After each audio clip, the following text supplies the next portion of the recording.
সূরা বাকারার 184 নম্বর আয়াত। এর হুবহু অর্থ হচ্ছে গণনাকৃত দিনগুলি, সুতরাং তোমাদের মধ্যে হয় অসুস্থ অথবা ভ্রমণের উপর, সুতরাং সংখ্যা অন্য অন্য দিনগুলি হইতে, এবং যাদের উপর সামর্থ্য আছে একজন মিসকিনকে বিনিময় দেবে খাদ্য, সুতরাং যে আপন ইচ্ছা করে কোনো উত্তম কাজ, সুতরাং তাহা উত্তম তাহার জন্য, এবং তোমরা রোজা রাখো তোমাদের জন্য উত্তম যদি তোমরা জানিতে। এখন আমি এই আয়াতটিকে শব্দে শব্দে পাঠ করব। আইয়ামান কয়েকটি দিন, মওদুদাতিন গণনাকৃত নির্দিষ্ট, গণনাকৃত দিনগুলি, ফামান সুতরাং, ফামান সুতরাং যে, কানা হয় হইবে, মিনকুম তোমাদের মধ্যে, মারিদান অসুস্থ, অসুস্থর আরবি হচ্ছে কোরআনের ভাষায় মারিদান, আউ অথবা, আলা উপরে, সাফারিন সফর করে ভ্রমণ করে, ফা ইদ্দাতুন, ফা সুতরাং ইদ্দাতুন মানে সংখ্যা, মিন হইতে, আইয়ামিন দিনগুলিতে, ওখরা আরেক অন্য এইটা, সুতরাং যে তোমাদের মধ্যে হয় অসুস্থ অথবা ভ্রমণের উপর, সুতরাং সংখ্যা অন্যান্য দিনগুলি হইতে পরবর্তীকালে গ্রহণীয়। ওয়া এবং আলা উপরে, আল্লাযিনা যাহারা, ইউতিকুনাহু সে তাহার ক্ষমতা রাখে, ফিদ্দিআতুন যাহা জীবন বাঁচাইবার জন্য দেওয়া অথবা নেওয়া হয়, বিনিময় দেওয়া। তুআমুন, তুআমুন মানে খাদ্য দান করা, তুআমুন আরবি শব্দ, এর বাংলা হচ্ছে খাদ্য দান করা। মিসকিনিন যাহার কিছুই নাই, সর্বহারা নিঃস্ব, মিসকিন, এবং যাদের উপর সামর্থ্য, অর্থ হচ্ছে যাদের উপর সামর্থ্য আছে একজন মিসকিনকে বিনিময় দেবে খাদ্য। ফামান সুতরাং যে, তাত্তাউআ সে আপন খুশিতে নেক কাজ করিয়াছে, খুশি মনে করা, স্বেচ্ছায় করা, খাইরান উত্তম, খাইরান শব্দের অর্থ হচ্ছে উত্তম কল্যাণ। ফাহুয়া সুতরাং তাহা, খাইরুল উত্তম, লাহু তাহার জন্য, সুতরাং যে আপন ইচ্ছায় করে কোনো উত্তম কাজ, সুতরাং তাহা উত্তম তাহার জন্য। ওয়া এবং, আন যে এই যে, তাসুমু রোজা রাখে, সিয়াম করে, খাইরুল উত্তম, লাকুম তোমাদের জন্য, ইন যদি, কুনতুম তোমরা, তাআলামুন জানিতে, এবং তোমরা রোজা রাখো তোমাদের জন্য উত্তম যদি তোমরা জানিতে। এইখানে এই আয়াতের ব্যাখ্যায় ডক্টর বাবা জাহাঙ্গীর খুব সুন্দর করে লিখেছেন। পুরো ব্যাখ্যাটা তো আমার পড়া সম্ভব না, ভিডিওটা অনেক বড় হয়ে যাবে, কিন্তু আমি কিছু বলতেছি। এইখানে বাবা জাহাঙ্গীর এখানে বলেছেন, আল্লাহকে খুশি করার জন্য রোজা হলো একটি মাধ্যম। তারপরে বাবা জাহাঙ্গীর এখানেও বলেছেন, আপন পবিত্র নফসের সাথে খান্নাসটিকে দুর্বল করার জন্য এটা একটি মূল্যবান শিক্ষণীয় আদর্শ। আপন পবিত্র নফসতে খান্নাসরূপী শয়তানটিকে সম্পূর্ণরূপে ভূষীভূত করতে তথা মুসলমান বানাবার উদ্দেশ্যে আমাদেরকে পরীক্ষা করার জন্য পাঠানো হয়েছে। যেই হেতু প্রতিদিন রোজা রাখাটা কষ্টকর, তাই সিয়াম কয়েকটি দিনের জন্য রোজা রাখার নিয়মটি দেওয়া হয়েছে। প্রথমে যারা ঈমান এনেছিল তাদের উপর প্রতি মাসে মাত্র 3 দিন রোজা রাখার বিধান আসার পর উহা বাতিল হয়ে যায়। অসুস্থ অবস্থায় এবং ভ্রমণে থাকা অবস্থায় রোজা রাখা কষ্টকর বলেই পরে সেই রোজাগুলোকে আদায় করে নেবার কথাটিও বলা হয়েছে। যারা ঈমান এনেছে তাদেরকেই বলা হচ্ছে যে প্রত্যেক মানব সত্তার সঙ্গে সিয়াম জড়িয়ে আছে এবং অমনোযোগী লোকেরা ইহা বুঝতে পারে না। এই 185 নম্বর আয়াতের অর্থ হচ্ছে, রমজান মাস যাহা নাজেল করা হয়েছে, ইহার মধ্যে কোরআন মানুষের জন্য একটি হেদায়েত এবং সুস্পষ্ট দলিল প্রমাণসমূহ হইতে, হেদায়েত এবং ফুরকান, ফুরকান শব্দের অর্থ হচ্ছে সত্য মিথ্যার পার্থক্যকারী, সত্য মিথ্যার পার্থক্যকারীকেই বলা হয় ফুরকান। সুতরাং যে তোমাদের মধ্যে পাইবে এই মাস, সুতরাং সে যেন রোজা রাখে, এবং যে অসুস্থ হয় অথবা ভ্রমণের উপর আছে, সুতরাং দিনগুলি হইতে অন্য সংখ্যা গণনা করিয়া লয়। আল্লাহ চাইলে তোমাদের জন্য সহজ করিতে এবং তিনি চাহেন না তোমাদের জন্য কষ্টকর করিতে, কঠিন করিতে, এবং তোমরা যেন সম্পূর্ণ করতে পারো সংখ্যা এবং আল্লাহকে বড় বলিয়া মনে করো। যে তোমাদেরকে হেদায়েতের উপর রাখিয়াছেন এবং সম্ভবত তোমরা কৃতজ্ঞতা প্রকাশ করিতে পারো। এখন আমি শব্দে শব্দে এই আয়াতটি পাঠ করব। শাহর শব্দের অর্থ মাস। মাসকে আরবিতে শাহর বলে। শাহরু রমাদান, রমজান, আল্লাজি যাহা উনজিলা নাজেল করা হয়েছে, ফিহি ইহার মধ্যে কুরআন হুদাল সঠিক পথ, লিন্নাসে মানুষদের জন্য, ওয়া এবং বাইয়িনাতিন দলিল প্রমাণসমূহ সুস্পষ্ট নিদর্শন, মিনাল হইতে হুদা সঠিক পথ, ওয়া এবং ফুরকানি সত্য মিথ্যার পার্থক্যকারী। রমজান মাস যাহা নাজেল করা হয়েছে ইহার মধ্যে কুরআন মানুষের জন্য একটি হেদায়েত এবং সুস্পষ্ট দলিল প্রমাণসমূহ হইতে হেদায়েত এবং ফুরকান সত্য মিথ্যার পার্থক্যকারী। ফামান সুতরাং শাহিদা পাইল সাক্ষ্য দিল, মিনকুম তোমাদের মধ্যে, সাহারা এই মাস, ফালিয়া সুমুহু সুতরাং সে যেন সিয়াম পালন করে, সুতরাং সে যেন রোজা রাখে। পুরোপুরি অর্থটা হচ্ছে সুতরাং যে তোমাদের মধ্যে পাইবে এই মাস, সুতরাং সে যেন রোজা রাখে। ওয়া এবং মান যে কানা হবে ছিল, মারিদান অসুস্থ, আও অথবা আলা উপরে, সাফারিন ভ্রমণের সফরের, ফা ইদ্দাতুন সুতরাং সংখ্যা, মিন হইতে, আইয়ামিন দিনগুলি, উখরা আরেক অন্য এইটা, এবং যে অসুস্থ হয় অথবা ভ্রমণের উপরে আছে, সুতরাং দিনগুলি হইতে অন্য সংখ্যা গণনা করিয়া লয়। ইউরিদু ইচ্ছা করা, চাওয়া। ইউরিদু শব্দের অর্থ হচ্ছে ইচ্ছা করা, চাওয়া। কিছু চাওয়া কিংবা ইচ্ছা করার আরবি হচ্ছে ইউরিদু। ইউরিদুল্লাহ আল্লাহু আল্লাহ, বিকুম তোমাদের সহিত, ইফসারা সহজ, ইফসারা সহজ, ওয়া এবং লা না ইউরিদু ইচ্ছা করা চাওয়া, বিকুম তোমাদের সহিত, উসরা কঠিন, মুশকিল অভাব কষ্ট, ওয়া এবং লিতুকমিলু তোমরা যেন সম্পূর্ণ করতে পারো, ইদ্দাতা সংখ্যা, ওয়া এবং লিত্তাকাব্বিরু তোমরা বড় বলিয়া মনে করো, তোমরা বড়াই করো, তোমরা মহৎ প্রকাশ করো। আল্লাহ আল্লাহ, আলা উপরে, মা যে, হাদাকুম তোমাদের তিনি সঠিক পথ দেখাইয়াছেন। হাদাকুম হাদা মানে সঠিক পথ, কুম মানে তোমাদেরকে, ওয়া এবং লাআল্লাকুম হয়তো তোমরা, সম্ভবত তোমরা, তাশকুরুনা তোমরা শুকুর করো, কৃতজ্ঞতা প্রকাশ করো। 185 নম্বর আয়াতে আপনি খেয়াল করবেন, এখানেই বলা হচ্ছে যে রমজান মাস যাহা নাজেল করা হয়েছে ইহার মধ্যে কুরআন মানুষের জন্য একটি হেদায়েত। কি বলা হচ্ছে? রমজান মাস যাহা নাজেল করা হয়েছে ইহার মধ্যে কোরআন মানুষের জন্য একটি হেদায়েত। কোরআন মানুষের জন্য একটি হেদায়েত এখানে বলা হচ্ছে, এবং সুস্পষ্ট দলিল সমূহ হইতে, হেদায়েত এবং ফুরকান মানে সত্য মিথ্যার পার্থক্যকারী। তাহলে আমরা এই আয়াত থেকে জানতে পারি রমজান মাসে কোরআন নাজিল হয়েছে। এই কোরআন হচ্ছে মানুষের জন্য হেদায়েত, অন্য কারো কথা উল্লেখ এখানে কোরআনে করেননি। তো রমজান মাসে কোরআন নাজিল হয়েছে, লাইলাতুল কদরের রাতে কোরআন নাজিল হয় না, রমজান মাসে কোরআন নাজিল হয়, এটা সত্য, এটা কোরআনে প্রমাণিত। কিন্তু লাইলাতুল কদরে নাজিল হয় রূহ। এখন আমি সূরা বাকারার 186 নম্বর আয়াতের হুবহু অর্থটি বাবা জাহাঙ্গীরের লিখিত কোরআনুল মাজিদ হইতে শব্দে শব্দে পড়তেছি। ওয়া এবং ইজা যখন, সালাকা আপনাকে প্রশ্ন করে, সালাকা প্রশ্নের আরবি হচ্ছে সালাকা, আপনাকে প্রশ্ন করে, ইবাদি আমার বান্দা, আমার দাস বান্দাগণ, আন্নি আমার সম্পর্কে। এই যে আমরা কোরআনে বলি ইন্নি, আন্নি, আনা, আনা মানে আমি, ইন্নি মানে নিশ্চয়ই আমি, আন্নি মানে নিশ্চয়ই আমার সম্পর্কে।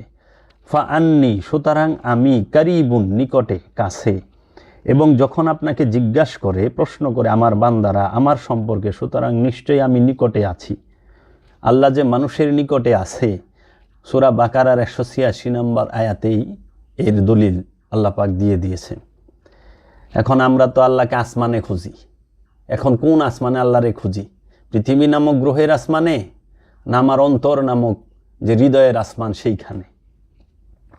উজিবু আমি কবুল করিব, আমি সাড়া দিব, আমি জবাব দেব, দাওয়াতা ডাকা, আহ্বান করা, দোয়া। দাওয়াতা মানে ডাকা, আহ্বান করা, দোয়া। দা ই আহ্বানকারী, প্রার্থনাকারী, ইজা যখন, দা আনি আমাকে ডাকে, দা আ নি আমাকে ডাকে। ফালিয়াস্তাজিবু সুতরাং তাহারও সারা দেখ, লে আমার জন্য, ওয়া এবং ইউমিনু বি, তাহারা ঈমান আনুক, বি আমার প্রতি, লাআল্লাহুম সম্ভবত তাহারা, হয়তো তাহারা, ইয়ারশুদুনা সঠিক পথে চলিতে পারে, সুপথপ্রাপ্ত হইতে পারে। অর্থ, এবং যখন আপনাকে জিজ্ঞাসা করে, প্রশ্ন করে আমার বান্দারা আমার সম্পর্কে, সুতরাং নিশ্চয়ই আমি নিকটে আছি, আহ্বানকারী যে ডাকে, আহ্বানকারীর ডাকে আমি জবাব দেই যখন আমাকে ডাকে, সুতরাং তাহারাও সারা দিক আমার জন্য এবং তাহারা ঈমান আনুক আমার প্রতি, সম্ভবত তাহারা সঠিক পথ পাইতে পারে।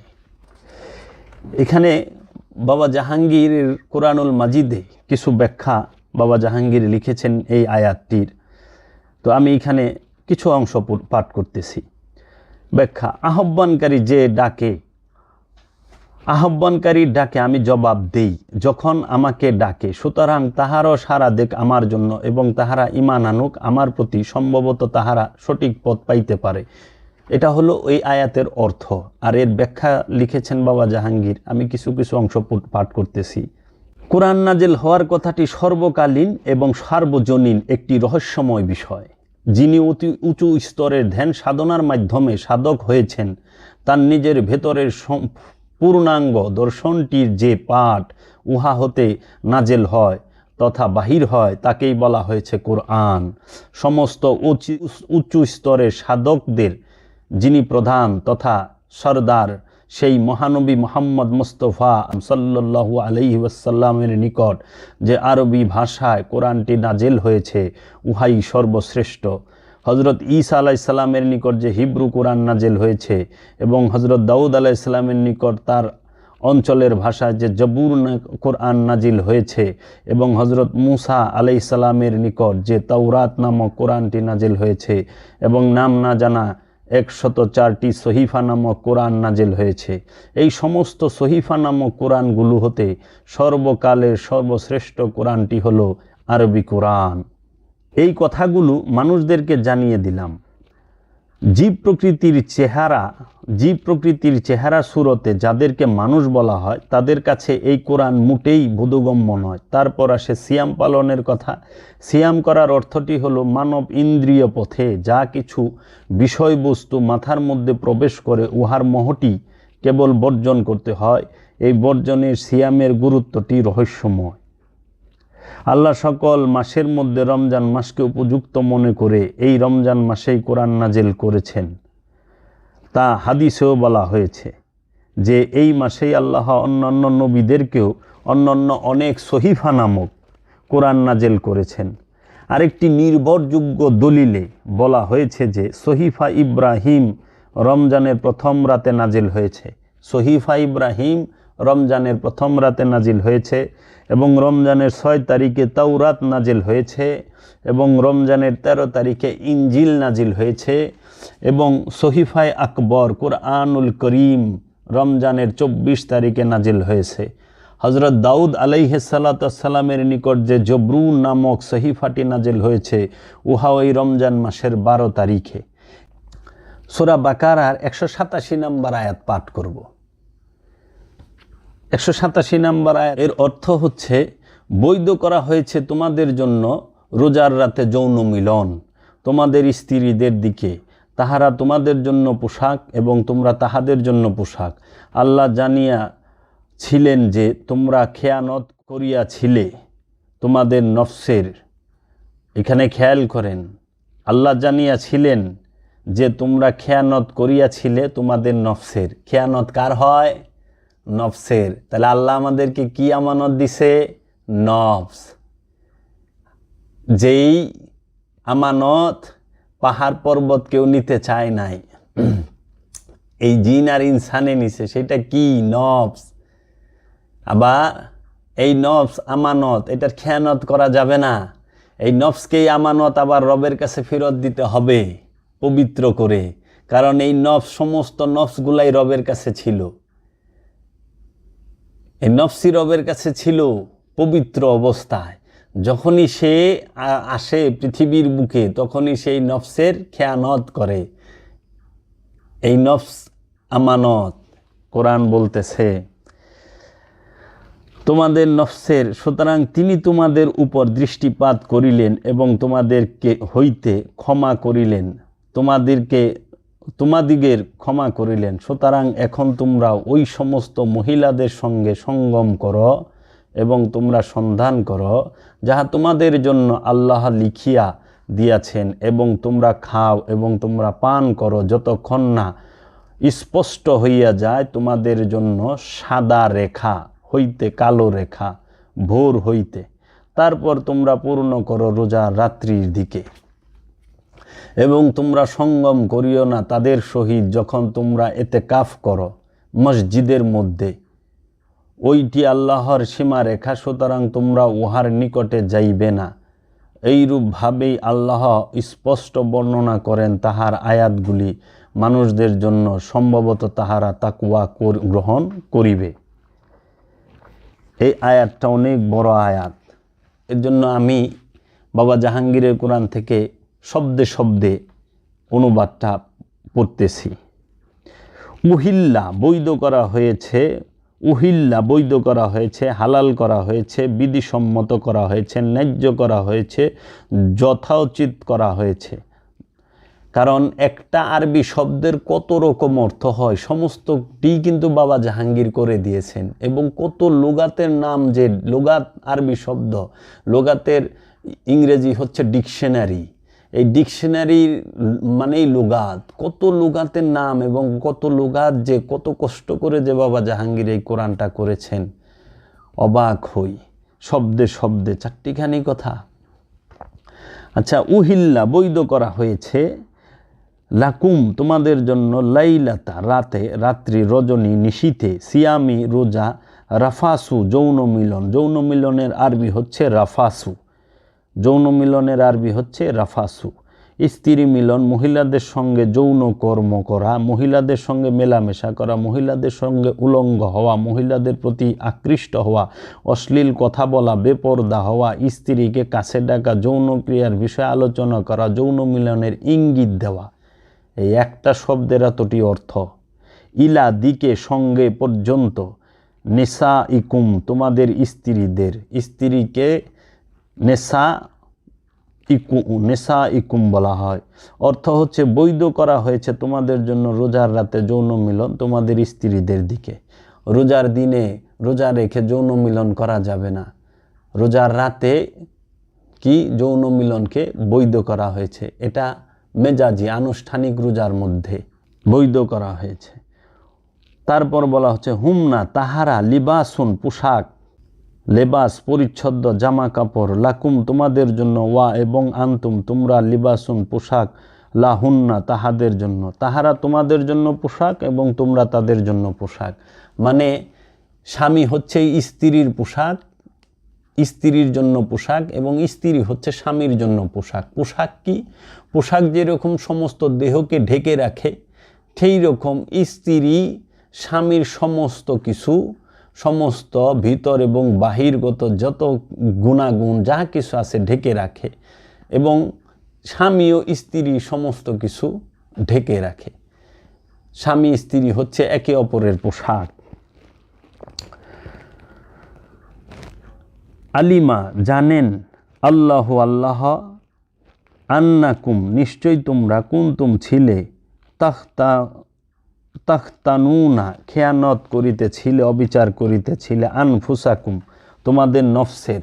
এই দেখেন নফস এক বচন, আনফুসাকুম, আনফুস মানে বহু বচন, নফসের বহু বচন আনফুস, কুম মানে তোমাদের, তোমাদের নফসের। ফাতাবা সুতরাং সে তওবা করিল, সে ফিরিয়া আসিল, সে পাপ পরিহার করিল, সে আল্লাহমুখী হইল, সে ক্ষমা করিল, সুতরাং দৃষ্টিপাত করিলেন আলাইকুম তোমাদের উপর, ওয়া এবং আফা মাফ করিলেন, ক্ষমা করিলেন, আনকুম তোমাদের নিকট হইতে।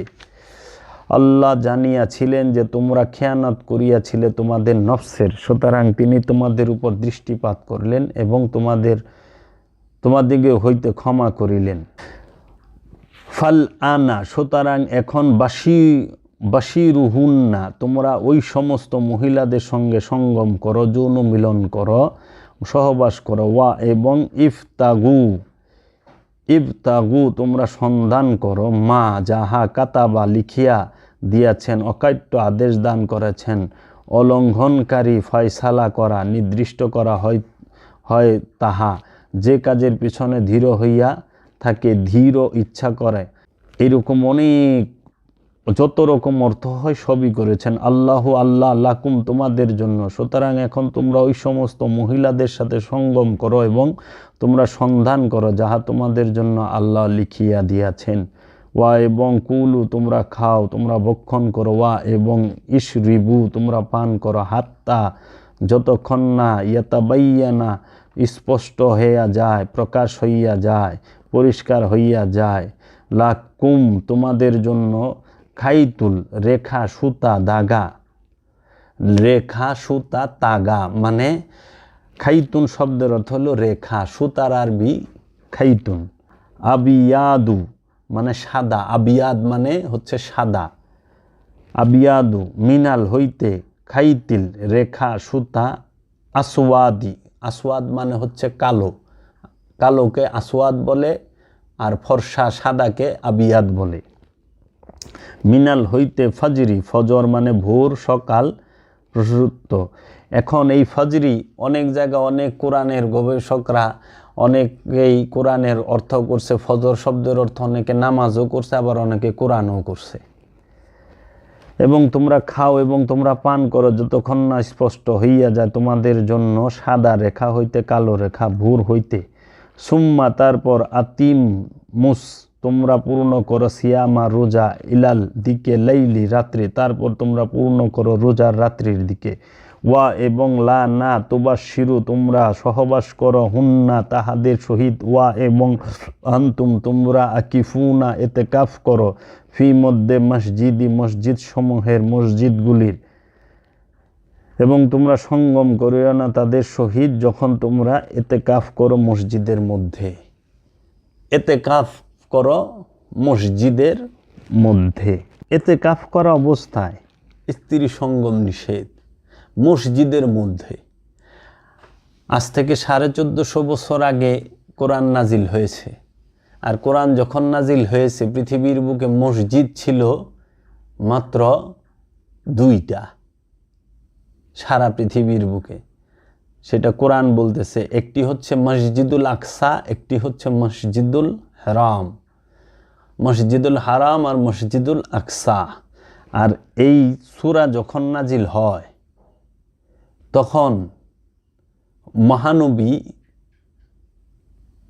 এই সূরা বাকারা, এটা কি মাক্কি সূরা না মাদানী সূরা, আপনারা একটু খেয়াল করবেন। তো এখন ওই সময় ইতিকাফ করাই মসজিদের ভিতরে, দ্বিতীয় তৃতীয় কোনো মসজিদই ছিল না। কারণ মসজিদ সর্বপ্রথম এই 2টা বাদে 3 নম্বর মসজিদ তৈরি হয় হযরত উমর রাদিয়াল্লাহু তাআলা আনহুর জামানা থেকে। তাহলে এটা কি এই মেজাজি মসজিদ, ইট পাথরের মসজিদের কথা বলা হচ্ছে? না, এটা হাকিকি মসজিদের কথাই বলা হচ্ছে। যখন তোমার মসজিদের, এখানে কি বলতেছে যে সঙ্গম করি না তাহাদের সহিত যখন তোমরা ইতিকাফ করো মসজিদের মধ্যে, মসজিদের মধ্যে, ভিতরে না, মসজিদের মধ্যে। মসজিদের মধ্যে বলতে কি বোঝায়? মানুষের অন্তরটাই হচ্ছে হাকিকি মসজিদ। প্রতিটা মানুষের অন্তর হচ্ছে হাকিকি মসজিদ, আর মুমিনের অন্তর হচ্ছে কাবা। কারণ কাবাকে কেন্দ্র করেই মসজিদ তৈরি হয়। জিন এবং ইনসানের অন্তরটাই হচ্ছে মসজিদ। এই মসজিদের মধ্যে ইতিকাফ করতে হয়। ইতিকাফ মানে কি? মুরাকাবা, ধ্যান। মুরাকাবাকেই ইতিকাফ বলা হয়। যেরকম সালাত, ইতিকাফ, রুকু, সেজদা, সূরা বাকারার আপনি 125 নম্বর আয়াতটা পড়বেন, দেখবেন ওইখানে ইতিকাফের কথা উল্লেখ আছে। তো কাজেই এই অন্তর নামক মসজিদের মধ্যে ইতিকাফ করতে হয়, মানে অন্তরের দিকে অন্তরের দিকে ধ্যানে এবং খেয়াল এবং নিরিখ বর্জক সমস্ত কিছু রাখতে হয়। এখন তো আমরা সব দিকেই ধ্যান খেয়াল রাখা পারি, খালি অন্তরের দিকেই পারি না। বুকে হাত দিয়ে বলতে পারবে এমন কোনো মানুষ যে আমি সব সময় আমার অন্তরের দিকেই খেয়াল রাখি, ধ্যান রাখি? না।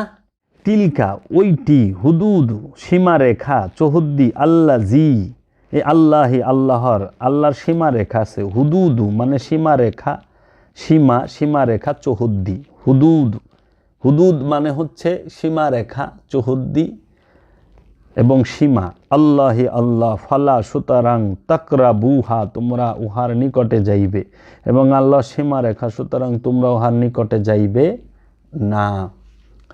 কাজালিকা ওইরূপভাবেই ইউবাইয়ুনু স্পষ্ট বর্ণনা করা আল্লাহ আয়াতিহি তাহার আয়াতগুলি লিন্নাসি মানুষদের জন্য, লাআল্লাহুম সম্ভবত তাহারা ইয়াত্তাকুন তাকওয়াকে গ্রহণ করে নেওয়া, তাকওয়া অবলম্বন করা।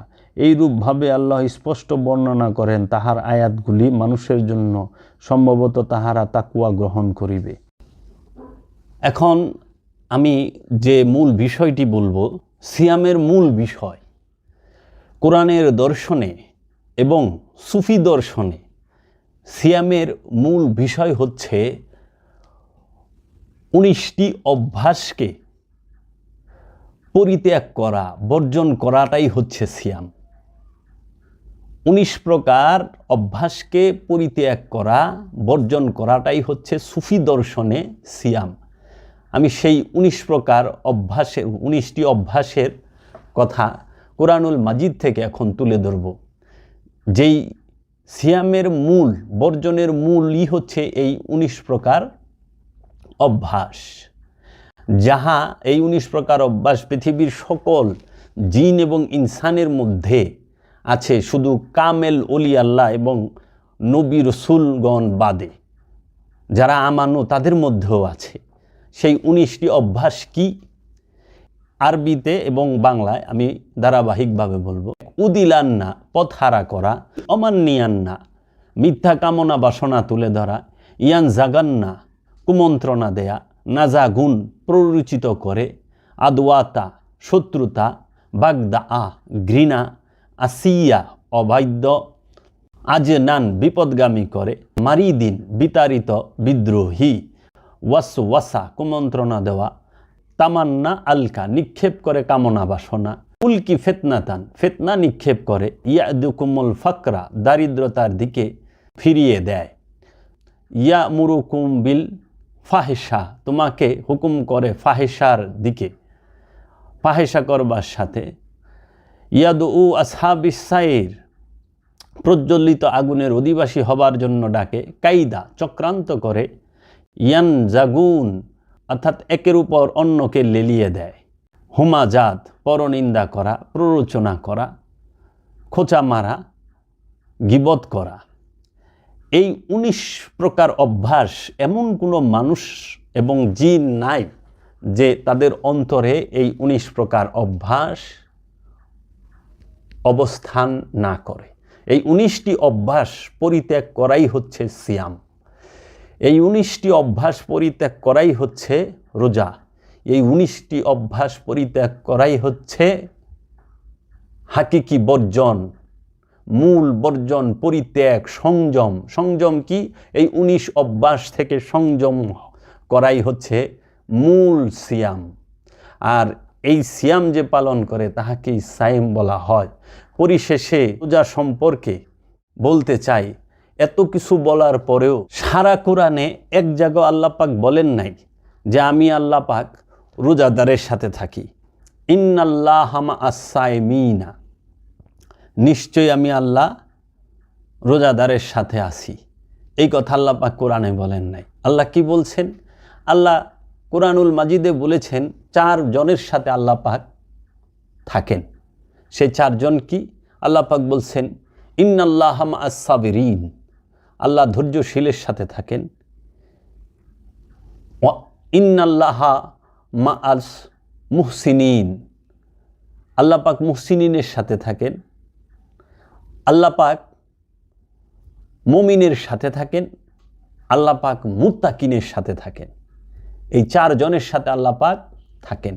কিন্তু আশ্চর্য হবেন, সারা কোরআনে সূরা ফাতিহা থেকে নিয়ে সূরা নাস পর্যন্ত এই 114টি সূরার মধ্যে এই 6236 আয়াতের মধ্যে একটি জায়গা আল্লাহ পাক বলেন নাই যে আমি নামাজির সঙ্গে আছি, সালাতির সঙ্গে থাকি, আমি আল্লাহ রোজাদারের সাথে থাকি, আমি আল্লাহ জাকাত দানকারীর সাথে থাকি, আমি আল্লাহ কুরবানিকারীর সাথে থাকি, আমি আল্লাহ হাজির সাথে থাকি, আমি আল্লাহ দানশীলের সাথে থাকি।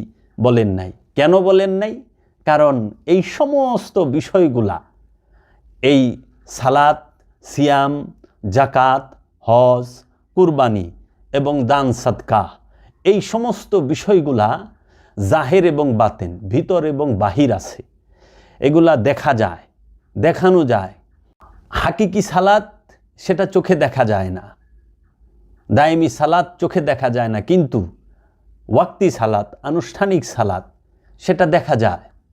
একজন ব্যক্তি যদি এইখান থেকে 100 ফুট কিংবা 100 মিটার দূরে কেউ রুকু সেজদা করে, অঙ্গভঙ্গি দেখে বুঝতে পারবো, আমরা আন্দাজ করতে পারবো যে এই ব্যক্তিটা সালাত আদায় করতেছে। কিংবা কেউ যদি পান আহার থেকে বিরত থাকে, কামাচার থেকে বিরত থাকে, যেটা আনুষ্ঠানিক রোজা, যেটা শরীয়তি, যেটা আমাদের সমাজে এখন যে আনুষ্ঠানিক রোজা, এই রোজা পালন করে, এইটাও দেখা যায়। যে মেজাজি জাকাত, যে মালের জাকাত, টাকা প্রতি মাসে, প্রতি বছর রোজার মধ্যে আমরা দেখতে পাই ধনাঢ্য ব্যক্তির বাড়ির সামনে লাইন ধরে মানুষ দাঁড় করানো হয় কাপড় দেওয়ার জন্য, টাকা দেওয়ার জন্য, এটাও দেখানো যায়। আবার কুরবানি হাকিকিও আছে, মেজাজিও আছে। হাকিকিটা দেখানো যায় না, মেজাজিটা বনের পশু একটা হাট থেকে কিনে এনে সবাই মিলে ধরে আল্লাহর নামে কুরবানি করা হয়, এইটাও দেখানো যায়। আবার দান সাদকা, এটাও দেখানো যায়। এর জন্য যত প্রকার ইবাদতের সাথে যেই বিষয়গুলো দেখানো যায়, সেই বিষয়গুলো সাথে আল্লাহ পাক থাকেন না, সেই সমস্ত ব্যক্তির সাথে আল্লাহ থাকেন না। কিন্তু আল্লাহ পাক কার সাথে থাকেন? সবরকারীর সাথে। ইন্নাল্লাহা মা'আস সাবিরিন। আচ্ছা দেখেন তো, সবর কি দেখানো যায়? কেউ পারবে সবর দেখাতে? পারবে না। কারণ সবর এর জন্য দেখাতে পারবে না, সবরকারী যদি আমি বগল তোলায়ও বসে থাকে তা আমি বুঝতে পারব না এই মানুষটা সবরকারী।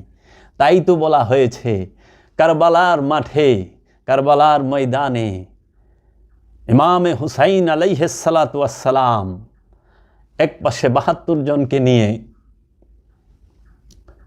আরেক পাশে নরপিশাচ এজিদের 5 কুত্তার দল, যারা নামদারি মুসলমান, যারা শুধু লেবাসে মুসলমান, নামধারী মুসলমান, নামদারি সাহাবি, নামদারি হাফেজ, নামদারি মুফতি সেখানেও ছিল।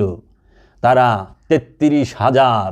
অপর দিকে এজিদের তাবুতেও আজান, ইমাম হুসাইন আলাইহিস সালাতু ওয়াস সালামের তাবুতেও আজান, ইমামে হুসাইন আলাইহিস সালাতু ওয়াস সালামের তাবুতেও রুকু সেজদা, নরপিশাচ এজিদের সৈন্যবাহিনীর তাবুতেও রুকু সেজদা।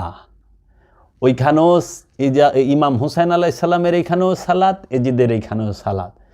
এইখানেও দাড়ি ছিল, এজিদের ওইখানেও দাড়ি ছিল, এইখানেও টুপি ছিল, পাগড়ি ছিল, ওইখানেও পাগড়ি ছিল। কিন্তু তফাৎ কোথায়? তফাৎ শুধু এক জায়গায়। সেটা কি? ইমামে হুসাইন আলাইহিস সালাতু ওয়াস সালাম এবং আলে রসুল, এই আওলাদে রসুলের মধ্যে এবং আওলাদে রসুলের প্রেমিকদের মাঝে ছিল ধৈর্য, সবুর, ইস্তেকামাত, ইস্তেকামাত। তাই তো, কিন্তু এইটার বিন্দু পরিমাণ ছিল না এই নরপিশাচ এজিদের 5 গোলামদের, এই 5 কুত্তাদের মাঝে। ওদের মাঝে অনুষ্ঠান ছিল কিন্তু সবুর ছিল না। আর আমার দয়াল, আমার দ্বীন ইমাম হুসাইন আলাইহিস সালাতু ওয়াস সালামের তাবুতে সবই ছিল।